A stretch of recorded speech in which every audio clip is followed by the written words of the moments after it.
Hi YouTube, welcome to another video. Today it is time for some news. We finally have the patch preview with Jonathan out here as a video. We're gonna watch this in this one together, and I will be just looking and commenting on the things that I think are good or bad, and just basically reacting on what is coming later this week. There is no patch notes yet, but after they release the patch notes, I'm going to leave the link to the patch notes in the description as well. And I have one more thing to tell you. I actually figured out that by me getting one of the supporter packs, I actually got additional keys that I haven't sent out yet to anybody. So I decided to do a couple of giveaways. One of them is going to be on this video. If you get to watch this video, just make sure you comment and subscribe to the channel, because I'm going to announce the winner from this video's giveaway in one of my next couple of videos. And I'm also doing one on my Twitter. If you find my Twitter links here somewhere, you can go there and participate in the key there. If you haven't played PoE yet and you want to get a key, or you want to just get a key for a friend, the chances are big. So good luck with that. Let's take a look at the video. Jonathan Rogers, game director on Path of Exile 2. Well, we're back from our break. We've been playing the game a whole lot, and we've been reading a whole lot of feedback as well.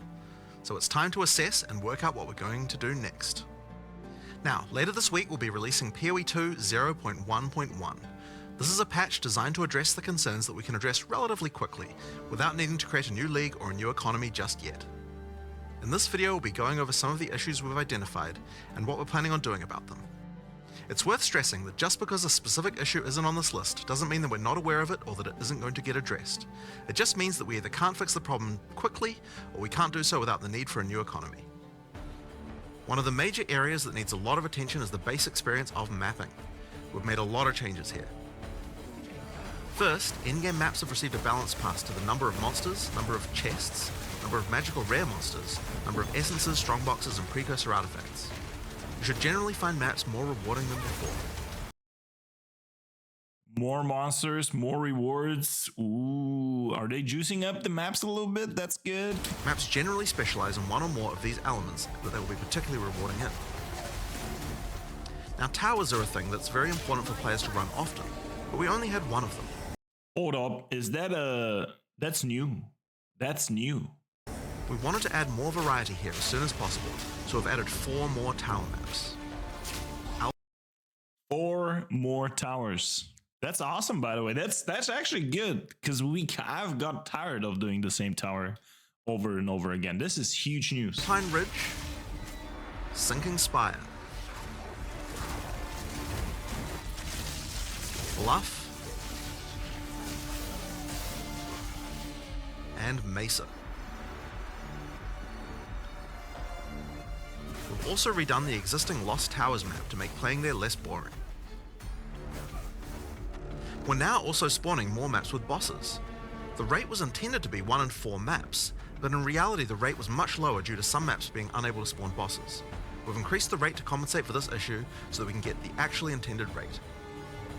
We're also adding a new type of tablet that allows 15% increase quantity of items dropped by map bosses. And up to 7 maps in range contain bosses. All right, so a boss tablet that also increases the quantity of items dropped by the mob bosses. Ooh, that sounds juicy. That sounds actually very, very good. Together with the passives, if you have your Atlas leveled up on the boss section, this actually might be huge. Allows you to add bosses to your maps with its own mod pool. Strongboxes also needed some love. Strong boxes, bro. We love strong boxes. The thing is, until now, it was just totally unworth doing it. So, yes. They now spawn monsters faster, have a less annoying fog effect, and have also received changes to the less annoying fog effect. I love it. Jonathan, man, you're the best. timings and effects of the mods on them. Now, let's talk about visibility of effects. Many maps had too much clutter, preventing effects on the ground from rendering. This map specifically, by the way, Blooming Field, this one, because of all the flowers, you wouldn't see any chaos damage on the ground. It's crazy. Causing you to be unable to see and dodge them. We've both changed the level of clutter on some maps and changed some effects to make sure that they are always visible. In addition, elemental explosion effects have had visibility improved. Stick around for longer before they explode and disappear without exploding if a rare monster dies. Volatile plants are also way easier to see before they explode. Now we've also increased the zoom level. Yes!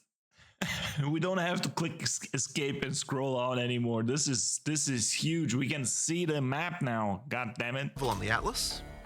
Done a pass on various terrain collision issues in many maps. We've also improved the load times of opening the world map and Atlas panel.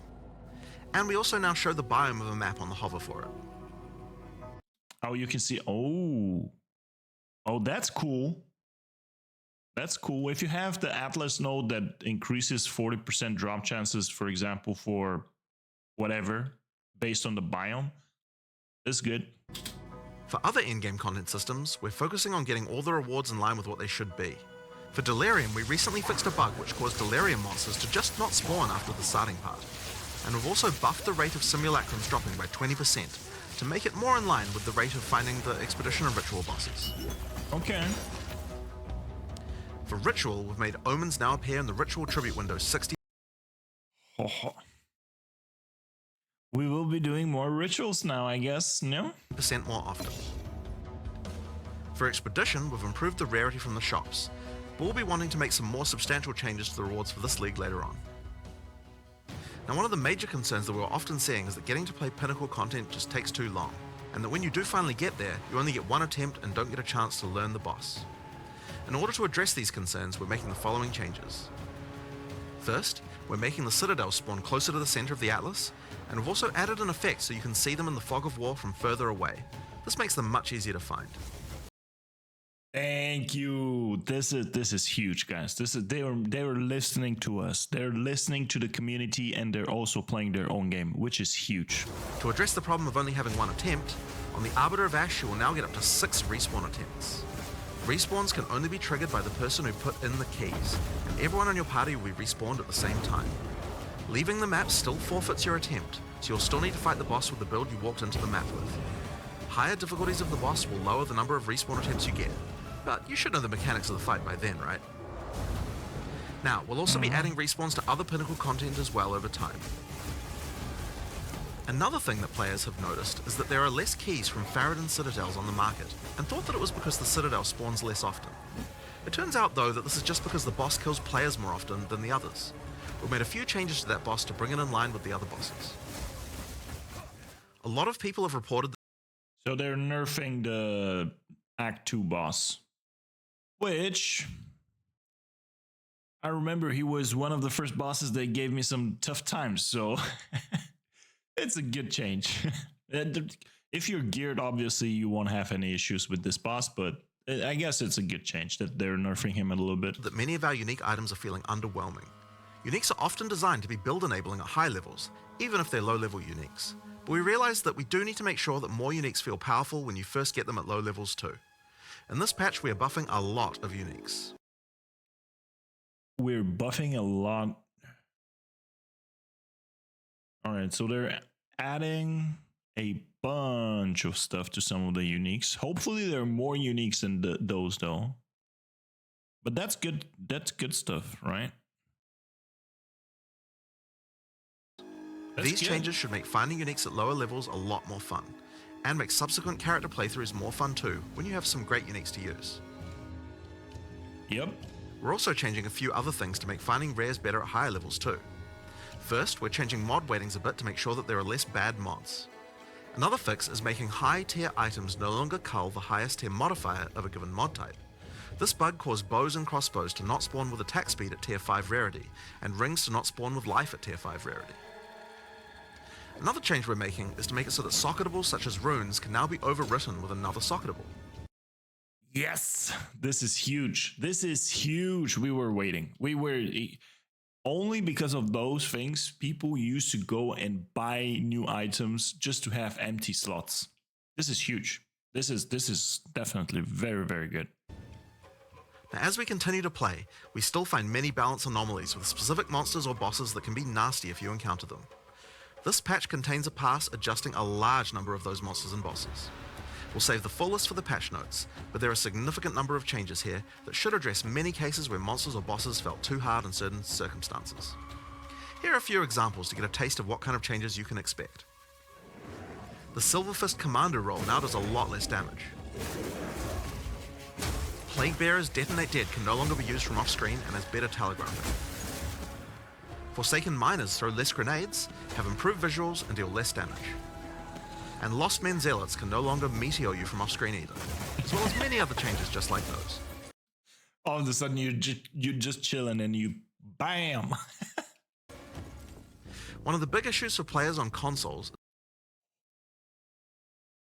I'm downloading PoE on my Xbox and PlayStation. Very nice. Is that the web-based item filter system is currently not working. This means that they can't use item filters like the PC users can. For 0.1.1 will be enabling the same system that PoE1 has, which allows you to subscribe to item filters on the website. For now, this will be done on the PoE1 website to allow us to get this feature out as fast as possible. Later on, we'll improve the user experience of this and put it on the Path of Exile 2 website. This patch also contains a bunch of other smaller changes and bug fixes that I'm sure you guys will appreciate, like buffing armor and scavenged plating, showing the number of uses left in your charms, as well as What? Let me move my camera. That's now you can see the charges of your charms, which is good. This guy has 3 charges in his video. an effect when they trigger. The song of the exiles. Fixing the music that Una was supposed to play in town.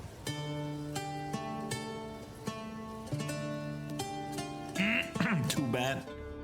And plenty of other little fixes and improvements throughout the game. Her. Now, we have a huge amount of much more meta-shifting changes that we know we want to make.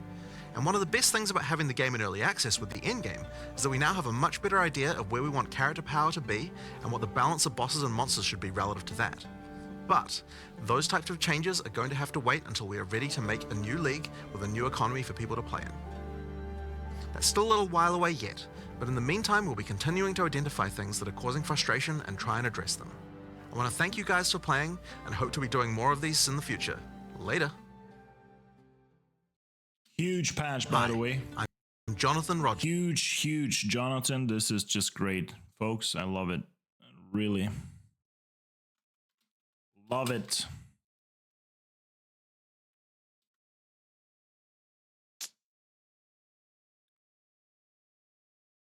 Very nice. All right. I will leave the video in the description below, and once the patch notes are released as well, I will post them as well in the description of the video.